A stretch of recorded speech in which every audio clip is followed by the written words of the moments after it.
أهلا بكم في الحلقة 84 بعد 100 من سلسلة التعريف بالصحابة غير المشهورين.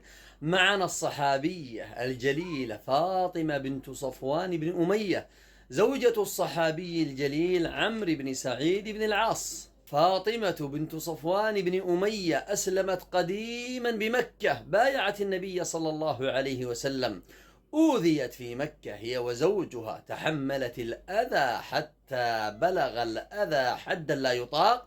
أذن لهم النبي صلى الله عليه وسلم حينها بالهجرة، فهاجرت مع زوجها عمرو بن سعيد بن العاص إلى الحبشة وماتت في الحبشة، فهي من الصحابة المدفونين في أرض الحبشة.